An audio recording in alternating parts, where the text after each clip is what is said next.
So thank you very much for coming to our presentation. We are going to present the evidence from near-death experiences of how the mind of a person is a separate entity that unites with the brain and body in ordinary consciousness. We will then discuss how the non-material mind entity works with the brain. The mind entity establishes a new conceptual framework for understanding the nature of consciousness and the spiritual nature of the human being. We will bring in concepts from anthroposophy to show how thoroughly this framework ties in with a spiritual scientific view of the human being. You can read more about our research at our website, selfconsciousmind.com.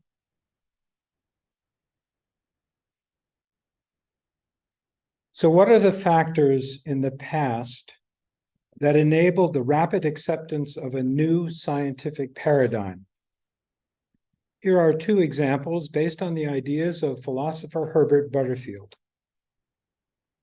In the development of the modern heliocentric theory of planetary motion, Copernicus, Galileo, Kepler, and Descartes struggled for many years to fit the observed motion of the planets around the sun. There was no comprehensive framework.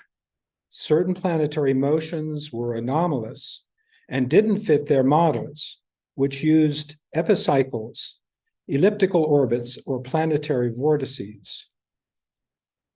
Isaac Newton developed a new intellectual framework that all bodies of mass attract one another at a distance, the universal law of gravitation, fully explaining the observed planetary motion. In the development of the model of the internal structure of the atom in the early 1900s, a number of models were proposed, but again, there was no comprehensive framework, and the problem was thought to be too complex to solve. Niels Bohr proposed a solar system-like model based on Max Planck's new intellectual framework of quantized energy. Bohr's model fit the observed hydrogen spectrum precisely within experimental error. So here are the common threads in the process of past scientific revolutions. First, there was the recognition of anomalies, that is, phenomena still needing explanation. A proliferation of theories were proposed to address some of the anomalies, but were formulated under the existing scientific framework, resulting in ad hoc additions to the framework. Finally, there was the realization that, quoting Butterfield, the problem could not be solved within the framework of the older system of ideas. It required a transposition in the mind. Ultimately, leading-edge scientists developed and adopted a radically new way of viewing the problem, which led to a new framework and model. Newton proposed that gravitation applies to all bodies of mass. Bohr applied Planck's non-continuous quantum energy to the electron in the hydrogen atom and ultimately to all atoms. Therefore, quoting Butterfield, the requirements for a successful scientific revolution are to develop an encompassing approach that grasps the whole in a mighty synthesis, to establish an adequate intellectual framework, one that addresses the anomalies, to describe a theory and a model that explains the anomalies, providing a demonstration that fits the facts on the whole when applied to the phenomena in detail. The new theory needs to encompass already understood phenomena. So in developing a framework for consciousness, we need to start by asking, what is consciousness? How does it manifest in the world? Does human consciousness survive the death of the physical body? There is a proliferation of theories about consciousness: physicalism, idealism, panpsychism, neutral monism, and dualism.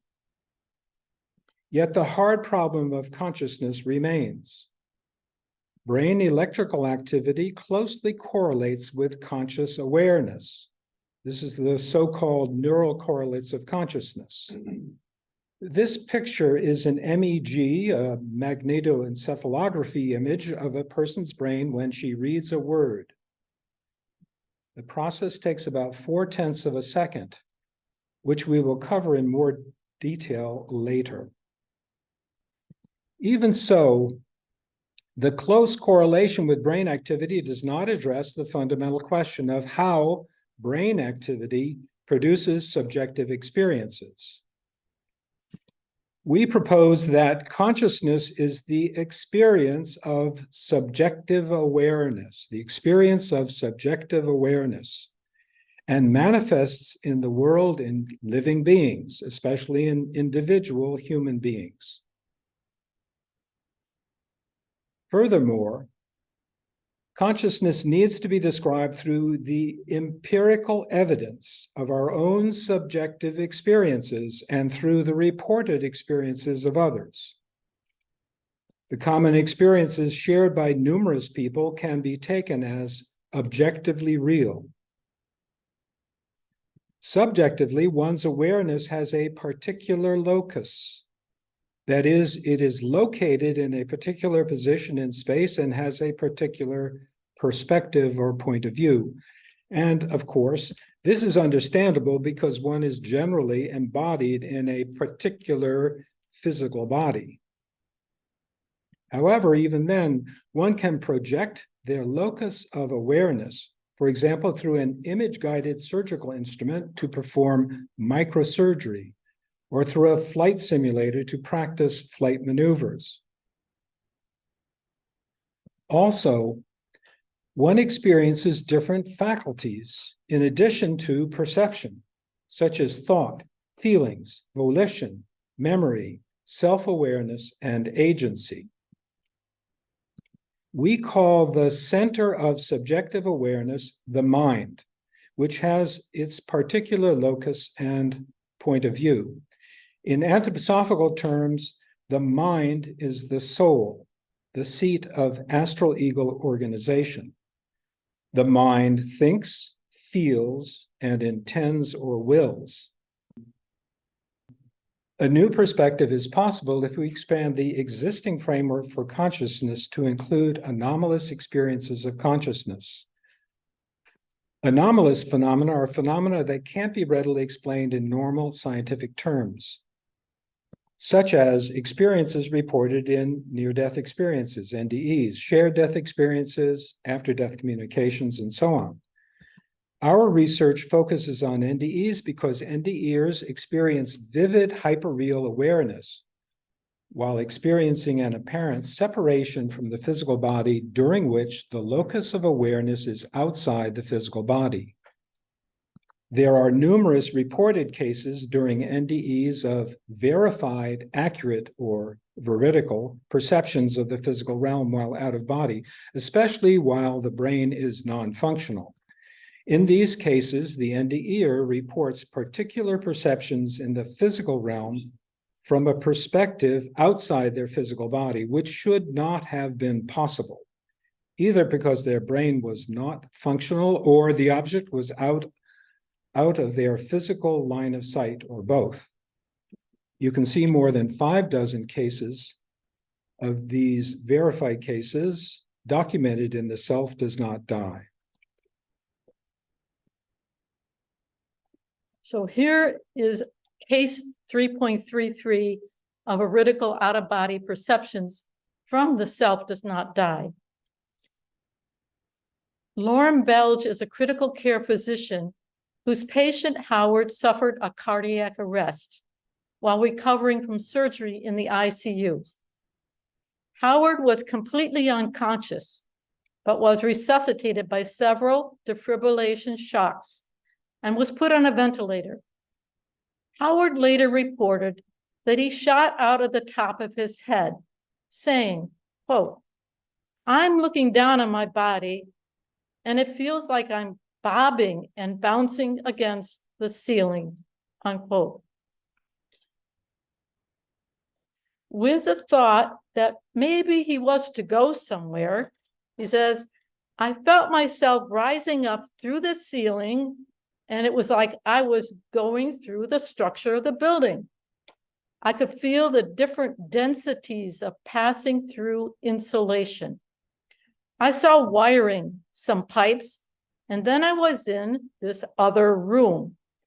It looked like a hospital, but it was very quiet, like there was no one there.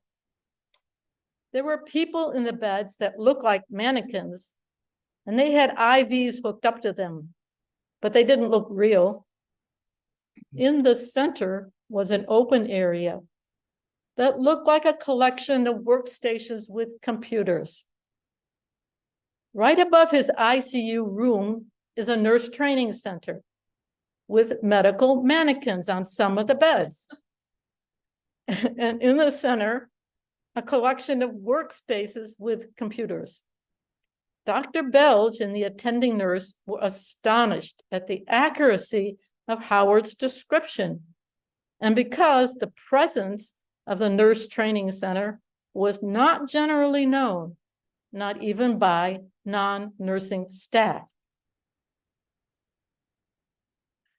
The number of these cases and the weight of evidence in them is strong enough to assert that the locus of awareness has, in fact, separated from the physical body.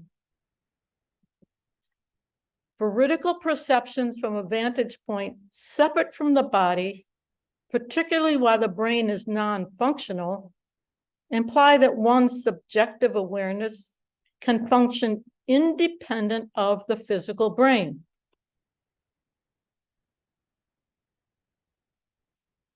They imply that one's awareness, the mind in general, can separate from the physical body and operate independently of it.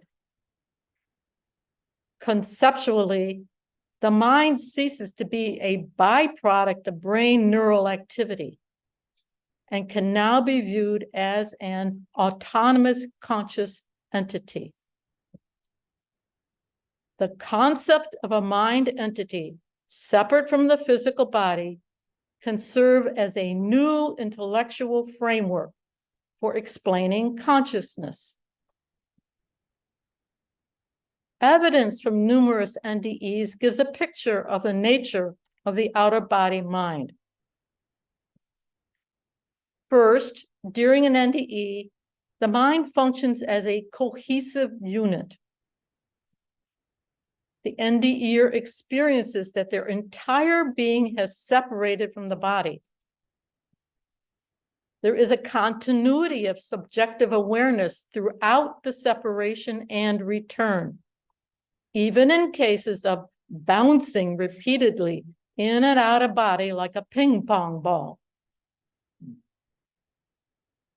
All aspects of their mind or self are still consciously present to them throughout the NDE. Subjectively, the NDEer experiences all cognitive faculties.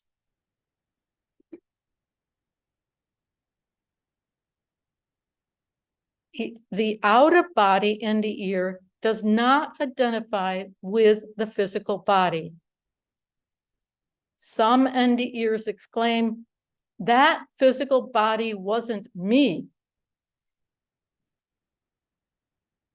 The out-of-body mind is objectively real. The NDEer can be seen by animals. Jerry Caseball experienced an NDE at age 7. He died during surgery and left his body. Jerry floated over a school playground located just north of the hospital. There were lots of children playing outside there. A German shepherd dog was playing with the children. Jerry floated down to investigate. The dog sensed his presence and playfully barked at him.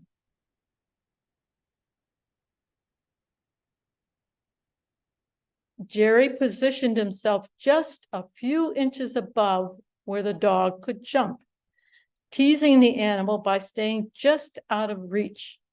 The dog barked and jumped up at him, wagging his tail excitedly, barking. Jerry told us that he and the dog, quote, looked into each other's eyes. I was moving up, down, and to the sides. We moved together like a dance, unquote.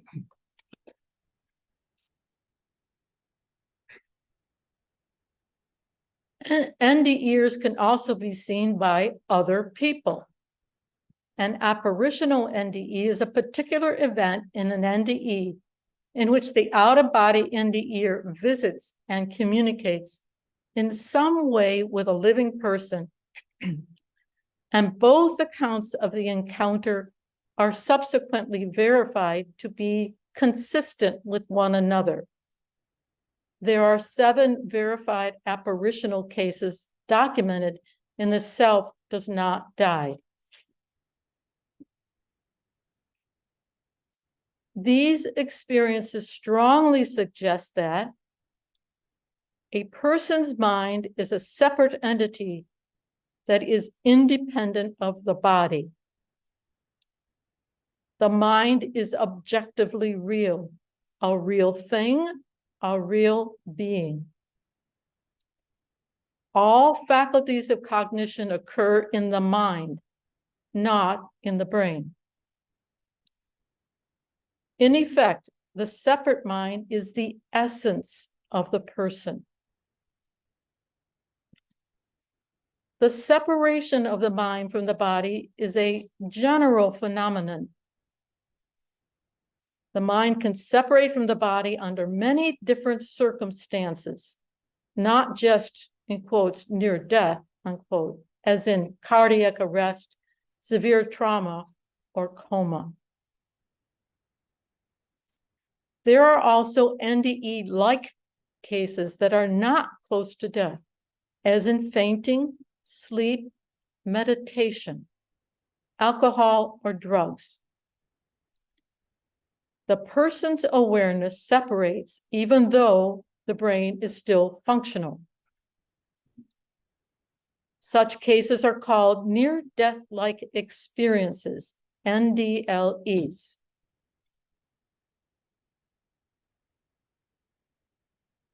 The subjective experiences of NDEs and NDLEs are indistinguishable with the same number and intensity of NDE elements.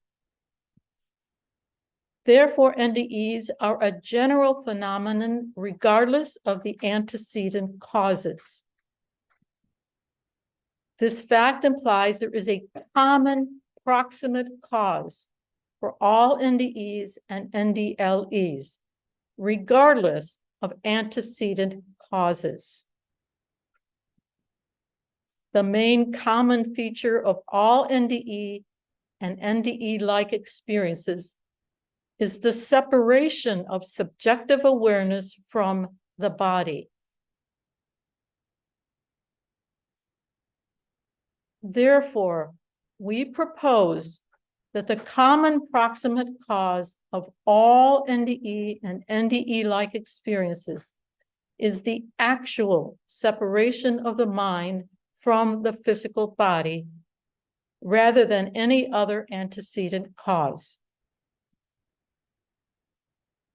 The NDE evidence so far indicates the mind is a separate entity that can separate from and operate independently of the physical body. The mind entity is an objectively real thing, a real being. All faculties of cognition occur in the mind, not in the brain. Out-of-body NDEs experience easily passing through solid objects like walls.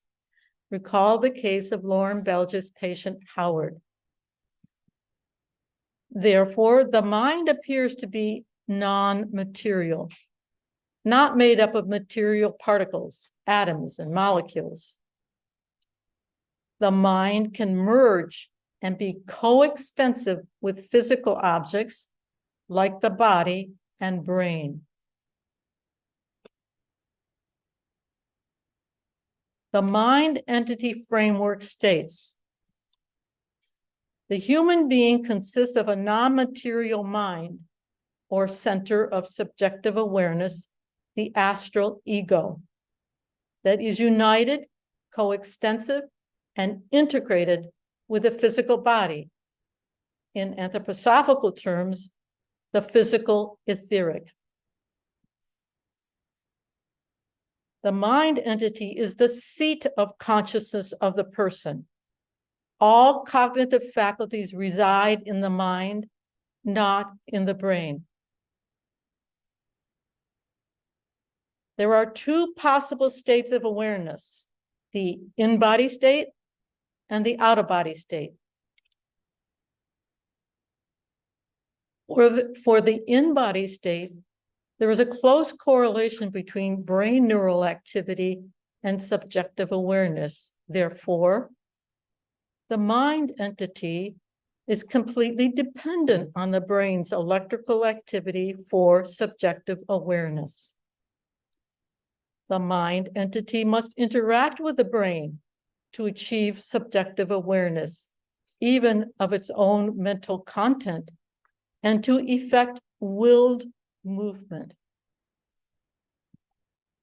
For the out-of-body state in an NDE, the mind entity separates completely from the body and operates independent of the brain. These are the main elements of the mind entity framework. For this framework to be consonant with existing scientific knowledge, there must be some form of causal energetic interaction between the mind and the brain, and some plausible mechanism of interaction. How could a non-material mind interact with a material brain to achieve consciousness? There is strong evidence that the out-of-body mind does interact with physical processes, with light, sound waves in the air, and solid matter, giving rise to subjective sensations and accurate veridical perceptions in the physical realm. There are also numerous reports that NDEs encounter a subtle resistance or increased density when passing through solid matter. Again, recall the case of NDE Howard passing through different layers of insulation. This implies a new subtle push-pull force when the out-of-body mind entity passes through solid matter, like passing your hand through water. According to Newton's third law of motion, for every force of one object on another, there is an equal and opposite opposing force.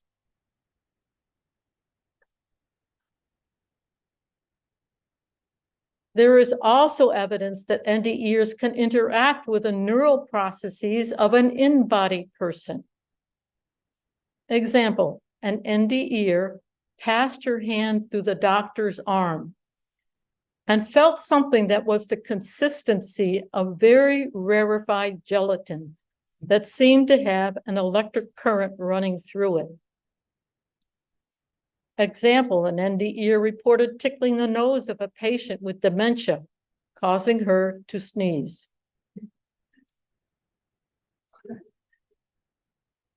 Therefore, the evidence indicates the mind can interact with matter, and specifically with neural electrical processes, both to sense and to trigger neuroelectrical activity. At this point, we will start to present the basic principles of the mind entity framework. Principle, the mind entity is a three-dimensional, non-material, energetic field that is coextensive with the brain and body. Because the NDE retains all cognitive faculties while out of body, these faculties reside in the mind, not in the brain. Principle, the mind entity interfaces with the brain and body through neural activity. Consciousness arises in the mind only through neural activity in the brain's cortex. These are the neural correlates of consciousness. All other neural activity in subcortical areas and in the body remains unconscious. With in-body consciousness, the mind must work through the brain's neural activity for subjective awareness, even awareness of its own mental content. Principle, neural activity begins subliminally, followed by a process called coming to awareness after at least 300 milliseconds. Neuroscientist Benjamin Libet found that subjective awareness requires a minimum intensity of neural firing and a minimum duration of 300 to 500 milliseconds.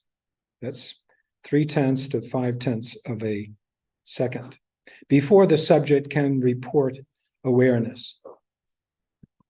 Before awareness occurs, one can still respond within 100 milliseconds. For example, a baseball batter can adjust his swing before becoming subjectively aware of the pitch. With neural activity of less than 300 milliseconds, the stimulus remains subliminal and does not come to awareness, but it is still detected by the mind, and there is a subconscious influence, which is called subliminal priming. For example, when a word is shown for 100 milliseconds subliminally, immediately followed by a second word, the subject is unaware of the first word, called the prime word. However, the subject's response time to the second word is influenced by the prime word more than when no prime word is used. For example, when the prime word is spider and the target word is web, as in spider, web, the response time is significantly faster than the case of monument web. The priming effect in the case of spider web shows that the mind has comprehended the prime word and established the mental context of spider. Web then fits the context of spider. Libet's findings have now been confirmed in more recent studies of what's called conscious processing. The fact that neural activity begins subliminally and then builds to the point of awareness clarifies how the mind entity works in the process of coming to awareness. The next principle is that subliminal neural activity is essentially identical to supraliminal activity, only at a lower voltage or power. This is shown in this example of neural activity measured with electroencephalography, EEG. So each type of stimulus that is presented to a subject causes specific regions in the brain to fire, creating a characteristic pattern of what's called event-related potentials, or ERPs, over time. In this graph, positive voltages are plotted up and time is on the x-axis. In this experiment, emotionally evocative words, for example, elated or angry, were presented both subliminally for 1 millisecond and supraliminally above the liminal level, supraliminally for 40 milliseconds. Supraliminally, the words produced a characteristic ERP shape, shown in red here, with a positive peak at P3. Subliminally, the ERPs are quite small, in light blue, and the shape is ambiguous.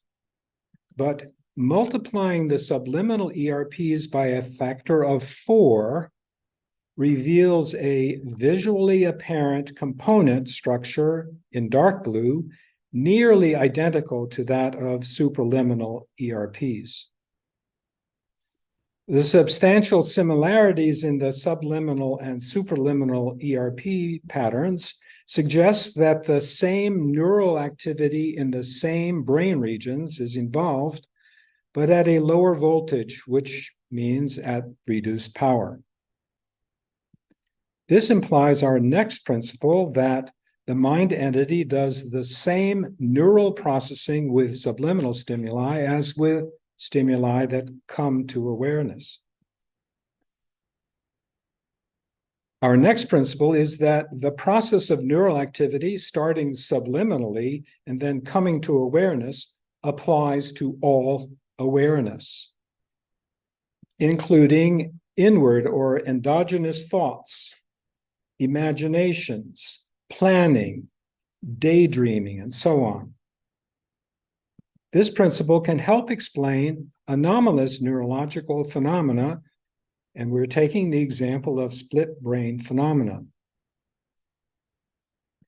In split brain patients, the bundle of neurons connecting the two hemispheres at the center, called the corpus callosum, is severed. The corpus callosum is shown here in red from the side and from the front, and it is severed to relieve intractable epilepsy. The corpus callosum is severed, but the subcortical structures below this tract are spared, and the patient appears to be completely intact, retaining normal perceptions, language, memory, physical coordination, and so on. And their epilepsy is now controllable. However, there are anomalous aspects to their perception. So, stimuli presented to the patient's left visual field, just on this side, if you can see it, left visual field, they are projected to go just to the patient's non-dominant right hemisphere here. The stimuli appear to be detected by the mind, but remain unconscious. So the patient is not aware of the stimulus. For example, a picture of a cup that goes projected to the right hemisphere. But the patient can identify the object by pointing with it with their non-dominant left hand. The subject will say, "I didn't see it. I just pointed."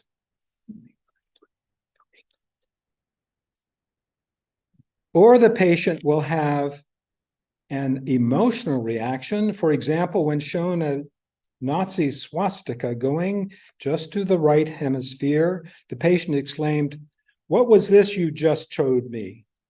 The researcher asked, "Well, what do you think it was?" "A terrible thing, an awful thing. It was bad, very bad." The patient was never able to guess what the image was, but had that emotional response.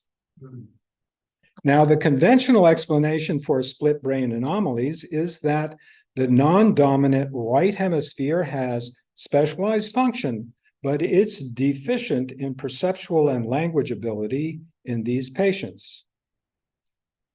We propose instead that all anomalous split brain phenomena can be explained with the framework that the mind entity's processing remains subliminal in the non-dominant right hemisphere. And the prior examples of accurate perception and emotional reaction to perceptions are classic examples of subliminal perception. Here is another ERP phenomenon in split brain cases called the N400. And it provides evidence of full language comprehension in the non-dominant right hemisphere in these cases. So when one reads a word, the event-related potential tracks the process of two steps: comprehending the word's meaning and evaluating the word in the preceding context of the sentence. So this is an EEG trace of brain activity when reading a word at the end of a sentence. Minus voltages are plotted up. If the word fits the context, she ran the mile in 4 minutes, there is a normal low amplitude ERP pattern. However, if the word is incongruous, she ran the mile in 4 candies, there is a larger amplitude ERP peaking initially around 400 milliseconds, and that's why it's called the N400. The N400 difference is shown in the shaded area. Now, neuroscientist Marta Kutash tested the N400 ERPs in 3 split brain subjects who showed no ability to read words in the non-dominant right hemisphere. These subjects all showed the normal N400 pattern to incongruous words when projected to the dominant left hemisphere, shown in this EEG trace here. However, they showed a very reduced response to incongruous words projected to the non-dominant right hemisphere. So Kutash interpreted this failure as a general deficiency in the right hemisphere to hold the sentence context when evaluating the final word. However, when the incongruous trace is adjusted 1.6 times, it shows a proper N400 form. Therefore, a better interpretation would be that the N400 is reduced because it is subliminal rather than a deficiency of the right hemisphere. The split brain right hemisphere shows all of the normal language processing except that the neural activity remains subliminal. And the likely reason why the right hemisphere processes are subliminal is that they ordinarily need supporting neural activity from the left hemisphere modules, pairing with the right hemisphere, but the neural pathways through the corpus callosum have been severed. From these facts, we can infer the next principle: the mind entity works globally in the brain and is engaged throughout the process.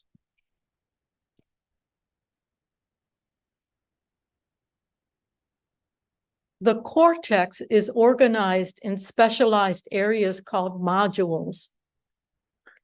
The mind uses such specialized modules to become aware of specific mental content. There are 16 different specialized modules shown here in different colors.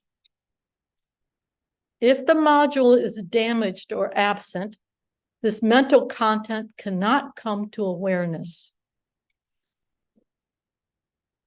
The evidence for specialized modules comes from brain lesions, which associate a damaged module with a specific loss of cognitive function, and functional magnetic resonance imaging, fMRI studies, which associate activation of a specific module with specific mental activities.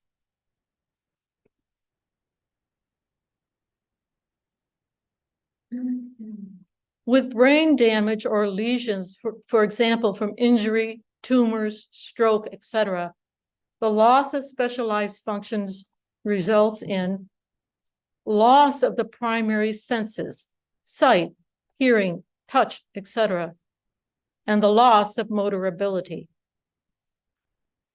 Sensory agnosias, the inability to recognize objects, faces, spoken or written words, etc., even though the specific sense is not defected. Aphasias, the inability to comprehend language or to form language in speech and writing, and many other forms of agnosias.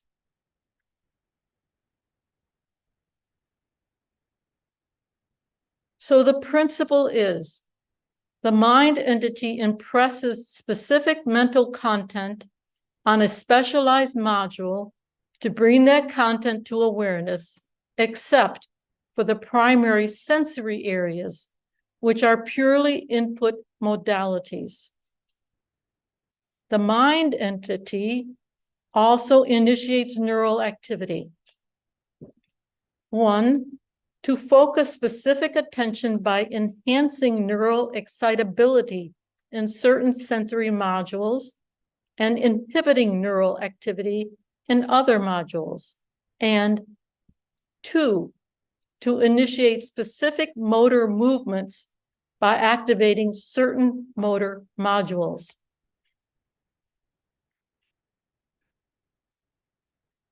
Therefore, another principle is that the mind entity remains whole and complete. Memory, cognitive, and motor dysfunction are due to brain or other neural dysfunction. To explore how the mind entity works with the brain, we'd like to examine the N400 phenomenon again in more detail. In this example, the EEG measures the electrical voltage at different areas on the scalp. Blue-green here means minus voltage. When reading words one by one, an incongruent word in a sentence evokes a strong minus voltage at the top of the scalp. In the graph, minus voltages again are plotted up, and time is on the x-axis.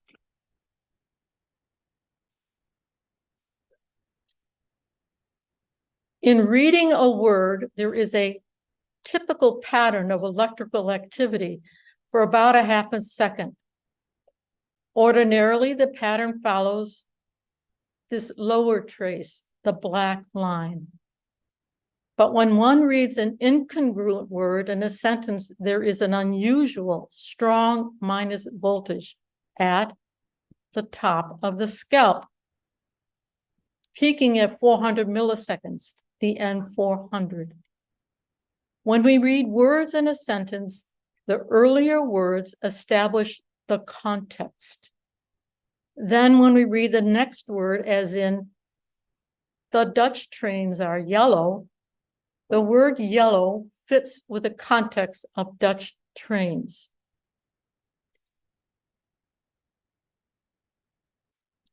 So in our view, the full process for reading a single word happens this way.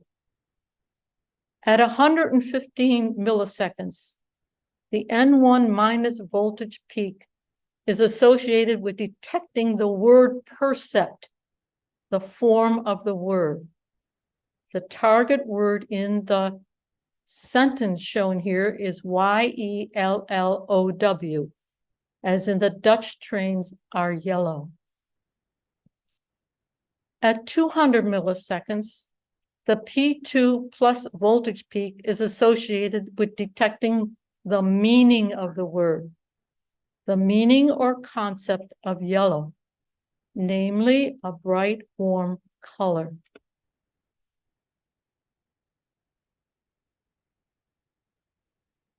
At 400 milliseconds, the minus voltage peak is associated with awareness of how congruent or incongruent the word is in context. Yellow is congruent because the Dutch trains are in fact yellow, an example of world knowledge. and the trace follows the typical neural pattern of the black line. If we say the Dutch trains are white or sour, there is a large peak at N400 because white is incongruent and sour is really anomalous.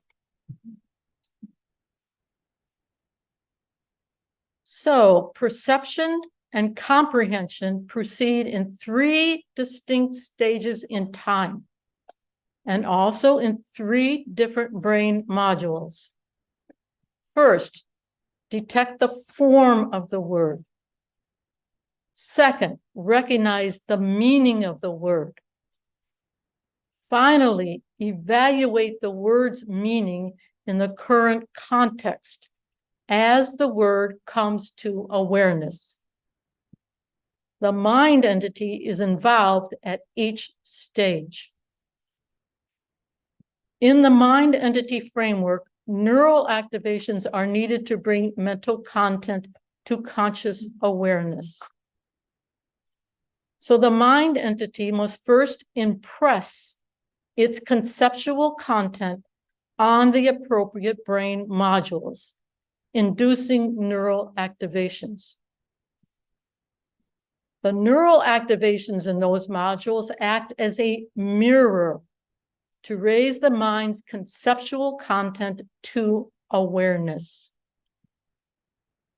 Neural activations indicate that the mind's mental content is in the process of coming to awareness. This next diagram is a schematic view of this process, showing the brain and the mind coextensive with it. In actuality, the mind closely interfaces just with the surface of the cortex. Very briefly, in ordinary consciousness, the mind interfaces and works with the brain by inducing neural firing that allows the mental content in the mind to come to awareness. In a little more detail, the mind first impresses its mental content. For example, the meaning of a word, the yellow arrow, on a brain module, the red arrow. The neural activation in that module acts as a mirror to raise the mental content to awareness, the orange arrow. In this view, the will impresses the mental content into the neurons. Only then can the mind detect the effect of this willed action.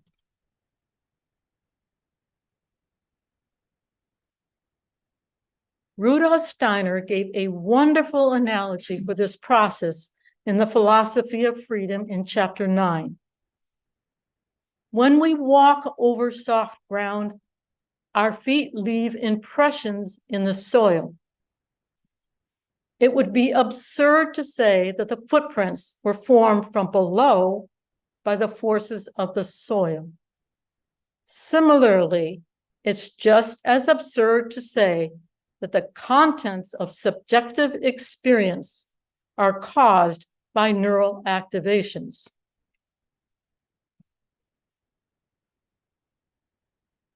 Rudolf Steiner gave a perfect description of this process in a lecture in 1914. Using updated terminology, he says, quote, "Human thinking activity, the yellow arrow, first lays hold of the brain and sets in motion neural activity, the red arrow. By this means, the neurons become a mirror apparatus. The thought is reflected, and the soul becomes conscious of the thought, the orange arrow. Thus, there are 2 phases. First, the mind's work on the brain in preparation of the experience. Then after the mind has prepared the ground, the perception takes place. The preparatory work on the brain, yellow and red arrows, remains entirely unconscious. Therefore, another principle is, beyond the primary sensory areas, cortical neural activity is the result of the mind entity's impressions, its footprints on brain neurons. In the mind entity framework, the mind impresses its mental content on cortical neurons and causes action potentials, which bring the mental content to awareness. This implies that the interface of the mind with the brain is at the surface of the cortex in the gray matter. The gray matter contains pyramidal neurons with vertical apical dendrites reaching from the soma, the cell body, to the surface of the cortex, and basal dendrites branching out horizontally from the soma. On these dendrites, there are innumerable nodules called dendritic spines. The mind must be able to trigger action potentials in the pyramidal neurons and, in some way, sense the resulting action potentials. Out-of-body NDEs can directly sense neural activity as a kind of electrical current in an in-body person. Therefore, the mind most likely senses the back propagation of action potentials when they spread back throughout the dendritic arbor, as this figure shows. The question now is, how does the mind trigger action potentials? Volatile inhalation anesthetics provide evidence for how the mind operates with the brain. Volatile anesthetics like diethyl ether, many of us have had ether, or isoflurane, readily cause the loss of consciousness and therefore inhibit the action of the mind. Volatile anesthetics also alter the properties of the dendritic spines on the pyramidal neurons.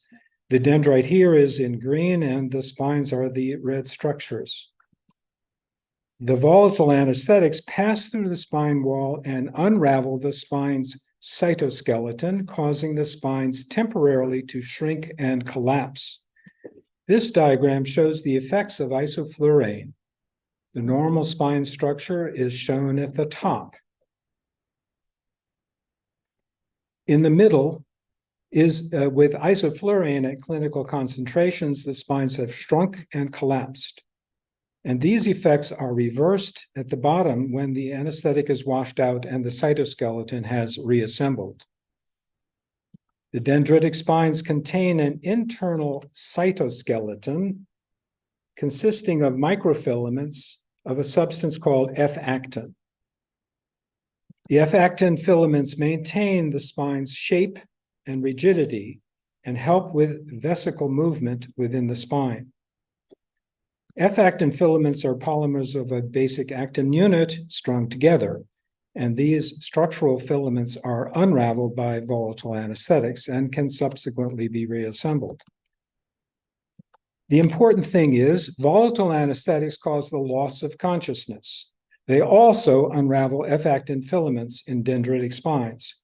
Because these facts appear to be related, we propose that the interface for the mind to trigger action potentials is located in the dendritic spines. The mechanism of interaction must rely on interaction of the mind with spine F-actin filaments and would be disrupted by anesthetics, preventing mind-induced neural activity and subjective awareness. We believe such an interface and mechanism exists in the dendritic spines. This is a schematic of a dendritic spine with its spine head and spine neck connected to its dendrite. taken from a book by researcher Raphael Yuste. Numerous F-actin filaments maintain the structure of the spine neck and spine head, and at the center are several stores of positively charged calcium ions in a collection of vesicles called the spine apparatus. The spine apparatus also has F-actin filaments associated with it. In our view, the mind can trigger release of calcium ions from the spine apparatus by interacting with the spine apparatus filaments, causing a kind of mind-induced calcium release. The positive calcium ions flow into the dendrite, inducing dendritic spikes, which then can trigger an action potential. The action potential, in turn, causes an influx of calcium ions back throughout the spines. The calcium ions are stored again in the spine apparatus, resetting the neuron for further action potentials. Volatile anesthetics unravel F-actin filaments in the spines such that the mind can't trigger the release of calcium ions from the spine apparatus. This prevents mind-induced action potentials and causes loss of consciousness because the mental content remains unconscious. When the anesthetic has washed out, the F-actin reforms, enabling the consciousness to return. In our view, the mind triggers action potentials only by triggering the spine F-actin filaments, and the force needed to trigger actin filaments is likely very small, probably comparable to the subtle resistance NDEs report when passing through solid matter. In contrast, the force of the action potential propagating back throughout the dendritic arbor can be inferred in this image of a series of action potentials. The energy of the back propagation resets the neuron for further action potentials, allowing it to achieve high firing rates. We have presented a plausible framework for the non-material mind entity working with the brain. We also want to point out a misconception that consciousness is somehow non-local. The idea of non-locality comes from the quantum phenomenon of entanglement across a large distance. Somehow consciousness is either spread out across all space or exists independent of space and time, with the brain acting merely as a transceiver of consciousness, operating like a television set, and leading to the notion that ultimately, at the end of our evolution, our drop of individual consciousness slips into the ocean of oneness and dissolves into nothingness. In our view, there is overwhelming evidence from NDEs and other death-related phenomena that the mind is individuated and localized, even in the transcendent spiritual realm.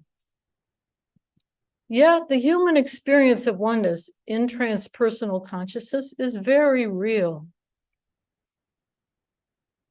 NDEer Christian Sundberg explains this paradox from his direct experience when he describes the process of physical incarnation. Quote, from a state of both simultaneous individuality and blissful oneness in the spiritual realm, you collapse in physical incarnation into individuality only, unquote. Therefore, according to Sundberg, oneness is generally only accessible when one is out of body.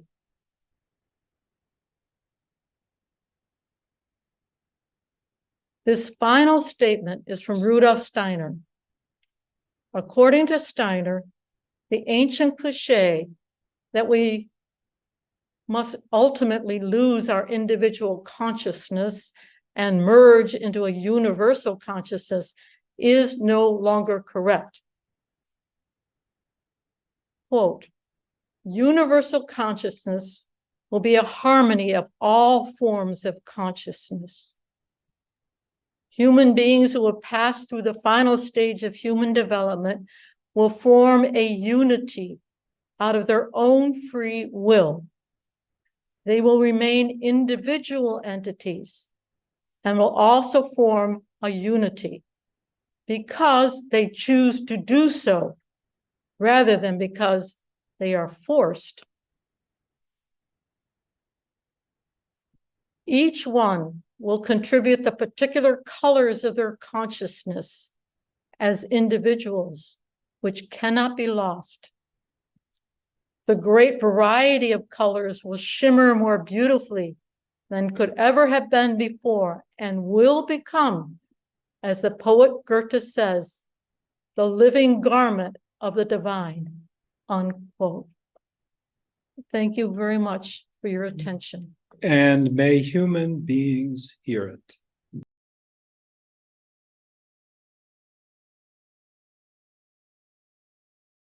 The kind of thinking that Steiner is talking about is sense-free thinking, out-of-body thinking.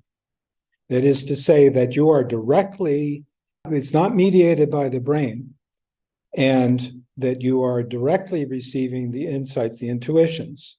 Intuitions come to us when we're incarnated, but they have to pass through, they have to be impressed on the brain and reflected back. That is the definition of the veil. That is the veil. One short thought. So that's a description of the in-body connection with thinking and how the brain works as a reflecting apparatus, as a mirror. Out of the body, we are told in the esoteric lessons that our thinking is really a living, breathing process.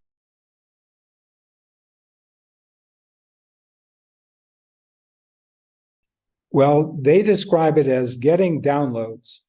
That is to say, it comes all at once. And if you have ever had a thought, let's say an idea, as in the philosophy of freedom, which is a very complex concept, elaborated concept, you get it instantly, but it takes a long time to even articulate it.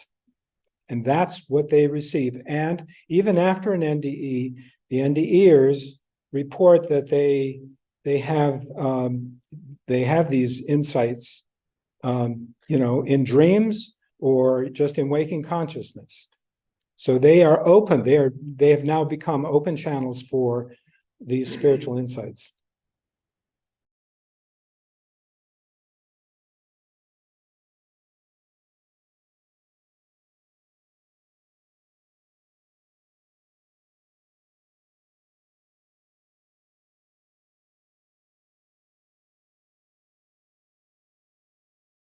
Yes, there is an NDE that happened in England in the 30s or so, and he survived, and he was 16 at the time, and he wrote, maybe 20 years later or 30 years later to the newspaper saying, well, this is what I experienced. And it was a classic NDE of being hit on the head, and he was unconscious, taken and laid out, doctors called and so on, and his parents were called, and he saw that his parents were being notified, and he rode with them in the train to go to where he was. But before he left where he was with his parents at home, as he was exiting, he noticed that there was a woman giving birth in the next door neighbor. And this woman's baby was stillborn. And he said he felt a really strong desire to go and enter into the back of the head of this stillborn baby female, a baby girl. And then he said, if I had decided to do that, I would now be writing you as Miss So-and-so instead of as Philip So-and-so. So that is one where it was a near-death experience, and what you're describing must have been a near-death experience, because it ended up being that the soul spirit did not die, just borrowed another body.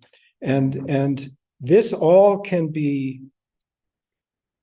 basically understood in the context that there is a life plan, and that some people have exercised free will and say, well, it's your time to die now. No, I want to go back. Well, you can't because you're dead. Okay, then how about this one? And they say, okay. And so in other words, it can be that these things happen because it is a person who is exercising their free will. One would expect, at least in our conception of what probably happened here, is that she would retain memory of her past life, just died and is now incarnated, but would have no idea what's going on, because again, when you incarnate, you lose that frequently. That's what happens. The veil comes over and you lose the memory of what you were before. She may or may not have had it, or may have been able to have it brought out through hypnotic regression, the memories of her past life. Right. So you're asking two questions. Kundalini, yes, and there are people who have had Kundalini experiences of energy rising from their spine up their from the base of their spine up, and that is not a near-death experience, but it is a spiritual, what's called a spiritually transformative experience. One certainly has changed. One is transformed. And then these individuals then end up with a kind of loosened, have psychic abilities usually, and may have an NDE. We think that once you have had an NDE, you will more likely have one again. Your mind entity is kind of loosened from the physical body. Now, the silver cord, we have seen people who say that they were out of their body, but they were dragging around this silver cord, which kind of implies that to us at least, is that this may be a part of the etheric body being brought with you to make sure you get back. And this is probably, there's got to be some way that holds you into your body. And we believe that that's one of the functions of the etheric body, is to keep you here. And but people can overcome that. And if you have a near-death experience, NDEs, they rarely or fairly rarely talk about a silver cord, seeing a silver cord. But when they do, it's there. And but there are some NDEs that silver cord must have been gone, yet they are still. It's your destiny to come back. We said earlier, when you have a near-death experience, you're told it's not your time. You have to go back. You have more to do on Earth. And regardless of silver cord, I think you ended up back.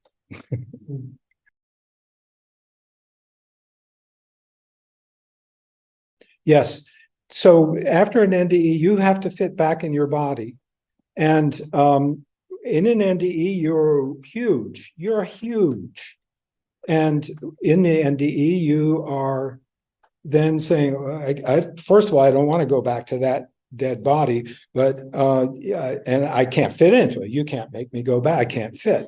And then, bam, you are squeezed in, and that can be painful. And some NDEs say, they feel themselves going, like fitting back into a very small glove, and their toes fit in the right place. They get jammed into, and their fingers. So and there are these cases that it doesn't always come back. correctly. There is also an issue with respect to how does one feel, incarnating to begin with. One sometimes, and I think there's perhaps more and more, people feel uncomfortable in the body they got when they were incarnated. Michael Newton has a number of cases where this is in past life between lives regression. And you go back to where you are died in the previous incarnation, and then you go through the process of incarnating again.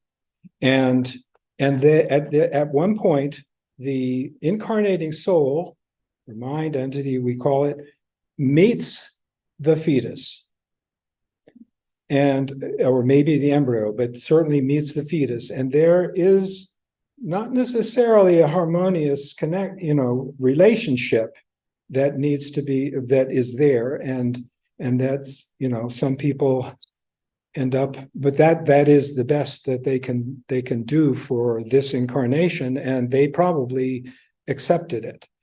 But there can be a mismatch. And then also when you leave the body and you come back, then of course you're usually dealing with all of the physical problems that you have.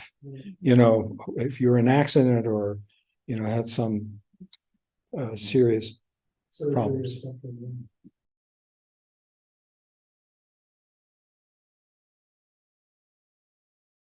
Shock is one of the causes. I guess you could say causes. Whatever's causing the shock is usually listed as the cause. But yes, you go into shock, your body, your mind leaves, your soul leaves. And so that would be part of the NDE literature. And I'm not aware of any NDE researchers that have actually looked at the literature of shock cases. So that is probably something that somebody could do.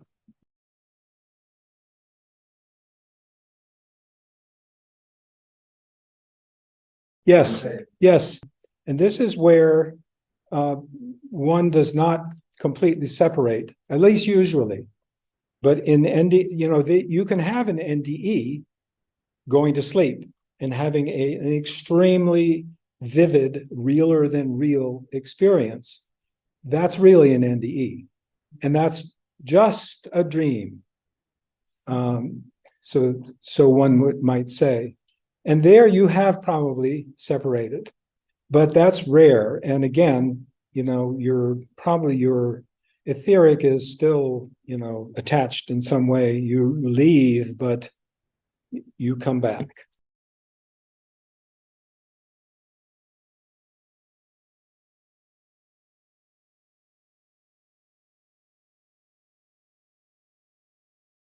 Right. And so, yeah, you have to leave. That's why you need sleep. It isn't, you can't avoid sleep because you need to regenerate. Absolutely.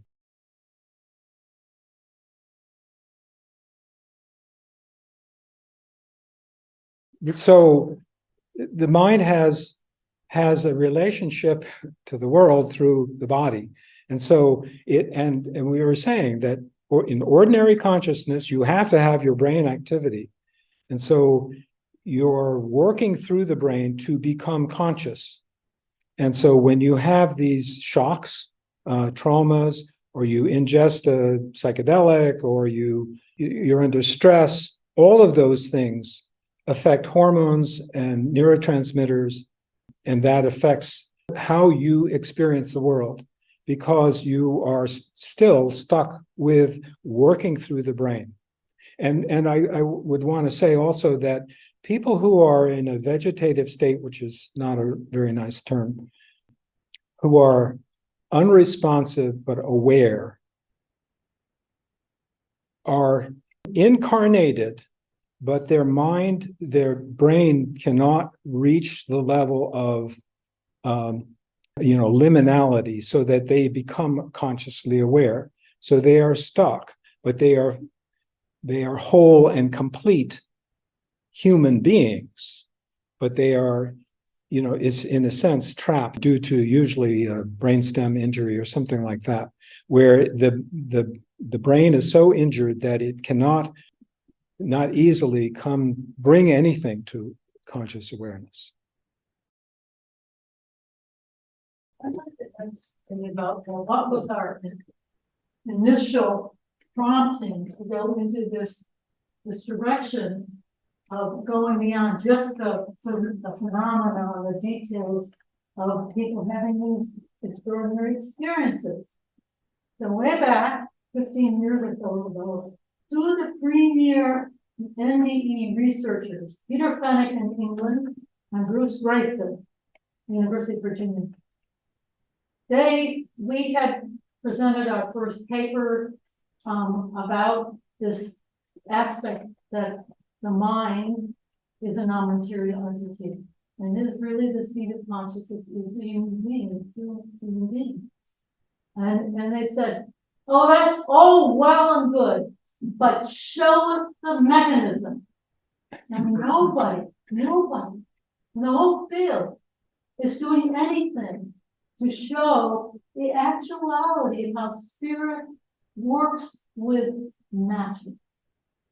The matter of the brain, the matter of the neuronal system, for being able to function in our will apparatus, in our rhythmic apparatus, in this whole sense apparatus.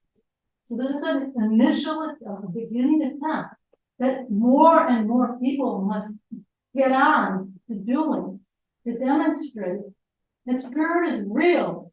It is a creative principle working in the physical world. And especially the neuroscientists, they are really gun shy of trying to go. They're going the direction of integrated information technology. So it's only information, and it's this non-local information. Where is the individuality? Where is the ego? Who are we as entities? That question we're not getting close to it in that direction.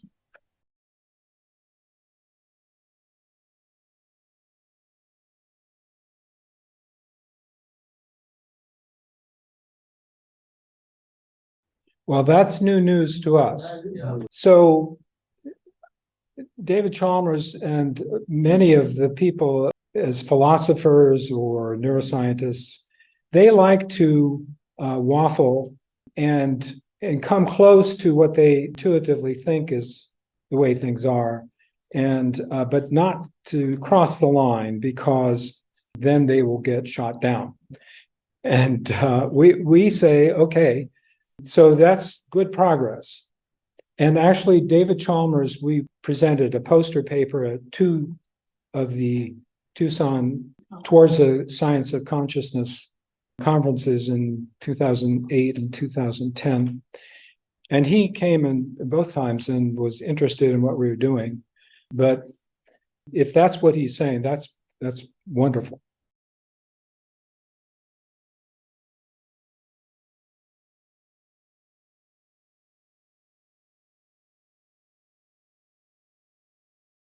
Yes.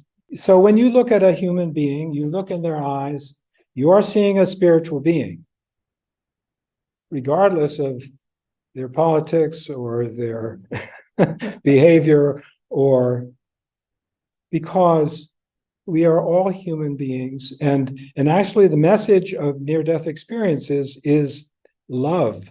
Actually, that is the core of the near-death experience, because that is the thing that most NDEers experience. That's why they don't want to leave, because they experience this total, overwhelming, unconditional love. And when they start to describe that to you, and they then start to re-experience it, and they tear up, because it is so powerful. And that is the essence of who everyone is. And that is why we need to be kind to one another.